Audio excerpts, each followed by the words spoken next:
Hoje, 20 de março, passo aqui para dividir mais uma questão com vocês, né? Eu me lembro, até numa circunstância muito pessoal, que eu dizia para uma certa pessoa que a mentira não era um bom caminho. Mas existe algo pior do que a mentira. Porque nós temos que pensar o seguinte: nada é absoluto, né? Todas as razões devem ser consideradas numa tomada de posição, numa definição de sentido para a vida, né? Então eu sempre dizia assim, o caso da mentira, né? Mentira é ruim. É, em princípio sim. Mas imaginem um nazista perseguindo o judeu e o judeu se esconde na tua casa, né? O nazista bate na tua porta e pergunta se o judeu está na tua casa. Tu vai dizer que não, o judeu não está aqui na minha casa, não. Sabendo que ele está escondido ali e que tu, ao mentir, o está protegendo.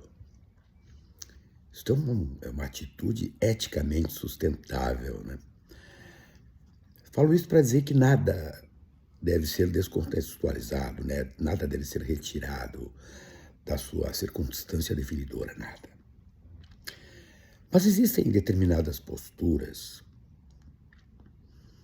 e isso nós enxergamos cada vez mais, em que a pessoa, ela não só estabelece a mentira como um instrumento de suporte para a sua caminhada, para o seu desejo, para a sua confusão,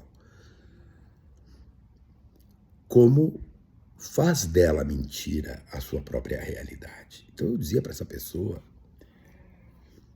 uma pessoa à época até querida, né? Queres mentir? Minta. Mas não viva a própria mentira, que é o grande erro que algumas pessoas cometem, né? Elas mentem. Determinadas pessoas do entorno se compadecem e a tal de pessoa passa a viver a mentira como a sua própria verdade. Isso tem consequências gigantescas no mundo pessoal e no mundo da política, então nem se fala, né? Quando tu escuta o discurso do Eduardo Bolsonaro falando sobre o tal de autoexílio nos Estados Unidos, ele está com um visto de turista nos Estados Unidos, né? Tem um visto de duração de 6 meses, depois mais um mês prorrogável. Está lá desde fevereiro. Quando ele fala sobre a ditadura brasileira, vocês vão notar que ele tem rigorosa noção de que está proferindo uma mentira, porque nós andamos pela rua e vemos, eu estou aqui falando, posso falar, qualquer um pode falar, eles podem falar. Domingo fizeram uma manifestação pública no Rio de Janeiro, palanque, etc. Disseram o que bem entenderam sobre o Supremo Tribunal Federal, institucionalidade, religião, etc. Quando ele fala sobre ditadura, ele e o grupo dele, que não é nada insignificante, passam a viver desta mentira instrumental. E esta mentira ela vai sendo reproduzida de tal forma, vai recebendo organicidade, que faz com que esse grupo viva a própria mentira. E as suas atitudes passam a se condicionar por estas mesmas mentiras, né? Existem coisas na vida que nos permitem conviver, né? Uma delas é a palavra que expressa aquilo que vemos, né? Não adianta eu olhar para uma vaca e dizer que a vaca é um cavalo. Não, a tradição mostra que aquilo que estamos vendo é um cavalo. Não adianta o cara ficar dizendo que aquilo é uma vaca, uma vaca, uma vaca. Até que um dia ele vai querer tirar leite da vaca e não tem teta, né? Uma hora a mentira velha cede aos elementos que são objetivos de um processo de convivência social. Uma hora isso vai acontecer. O problema é o custo que este tipo de atitude que condiciona o viver, que condiciona a tomada de decisão de determinadas pessoas, traz para outras pessoas. Quer ver uma situação também? Vou dar outro exemplo. O Lula agora, e olha que eu não sou lulista, vocês sabem disso, né? Eu me coloco num campo de centro-esquerda, humanista, eu tenho dito assim, apresentou a proposta de isenção no imposto de renda para quem ganha até R$5.000. Aí tu olha a grande mídia, uma parcela significativa da grande mídia, ela diz assim, ó, Lula está fazendo isso porque a sua popularidade está em baixa.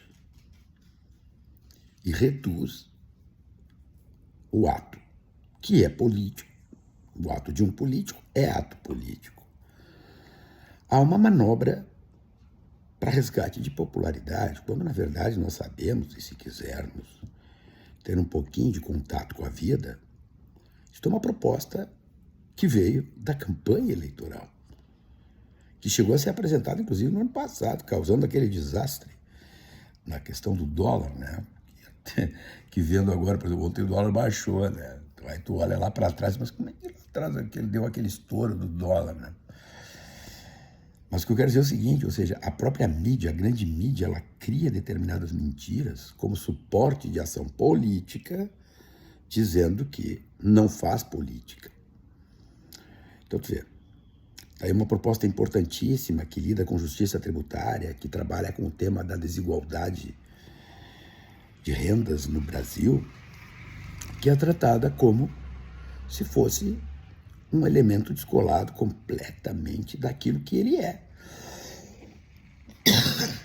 Uma proposição política que nasce na campanha eleitoral e que agora está sendo executada em 2025, porque a lei determina que esse tipo de matéria, para ter vigência, só pode valer para o exercício seguinte, 2026. Todo mundo sabe disso. Até aqueles que dizem que a tal de medida se reduz a um movimento para a recuperação de popularidade do presidente da República. Olha, eu estou falando para você o seguinte, eu não sou lulista, acho que o governo tem problemas importantíssimos, acho que tem méritos relevantíssimos. Na minha conta, o governo Lula é mais bom do que ruim, eu não tenho dúvida sobre isso, basta ver os números da economia. Isso é objetividade. Quando tu olha para os números da economia brasileira, são dados objetivos. Só que as pessoas conseguem criar determinados elementos de disputa política que estão ancorados numa mentira, naquilo que não é real, naquilo que não está posto na nossa objetividade, bastando, claro, as pessoas terem interesse e irem examinar as suas realidades. A inflação de alimentos está gigantesca, evidente que sim. Tu vai no mercado, é um terror. Sai com uma sacolinha, gastou 100 pila. É um negócio. Não, isso é uma verdade. Agora, não é porque isso é verdade que eu vou criar uma realidade paralela. E o pior de tudo, como eu disse no começo, passo a viver esta realidade paralela. A realidade paralela se transforma na premissa para a tomada de novas decisões. Ou seja, o tema da mentira, ele é complexo, mas ele é muito complexo nesta medida, muito mais complexo nesta medida.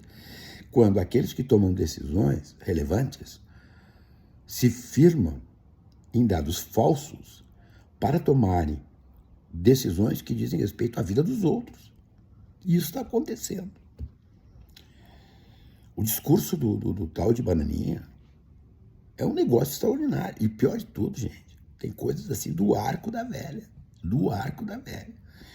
O tema do financiamento do Eduardo Bolsonaro nos Estados Unidos. Muitos amigos ajudarão. Uma vez o Bolsonaro fez um pix e arrecadou 17 milhões de reais para pagar uma multa. Que até agora não se sabe se pagou ou não pagou, mas não importa. As pessoas deram 17 milhões de reais só naquele troço. Então eu quero dizer para vocês o seguinte. Nós precisamos pensar sobre isso, ver as pessoas que estão na nossa volta. Às vezes eu tenho pena de algumas, diante das suas fragilidades. Mintam. Tudo bem, mintam. Mas pensem o seguinte, gente. Não vivam a própria mentira. As consequências são gigantescas. As perdas são enormes. Bom, Aquela história, né? Já dizia o outro, quer fazer, faz. Só não pensa que a gente não está vendo.